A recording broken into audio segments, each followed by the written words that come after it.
Mongoose aren't even native to the islands, but they are found throughout the state, with the exception of Kauai.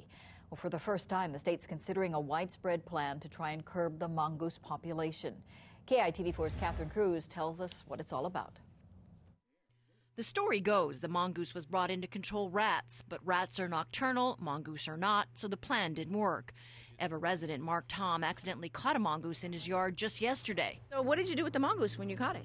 I released it. I didn't have the heart to kill it, so I released it. But Tom is all for keeping the population down. It should be kept under control. I think it's a good idea. French fries and apple slices drew the mongoose out at Hanauma Bay at lunchtime today, but forestry officials say it is a growing threat to native birds that worries them. That's why the state is teaming up with U.S. Fish and Wildlife to come up with an eradication plan.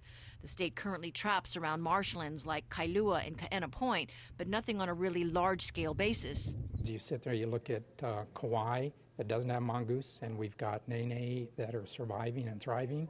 And you look at the other islands where there are mongoose and Nene are, struggling. Wildlife officials hope to draft an environmental impact statement to expand what they do, from live trapping in small-scale bait stations to possibly including aerial spraying. Giving us the tools that we can be more effective on a larger scale.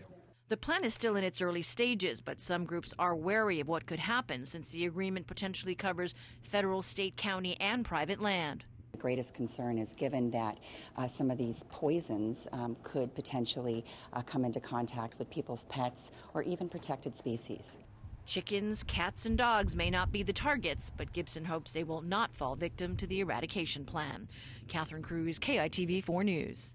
The State Land Board today formally approved that agreement with the Fish and Wildlife Service. It's the first step before an actual environmental plan is drafted.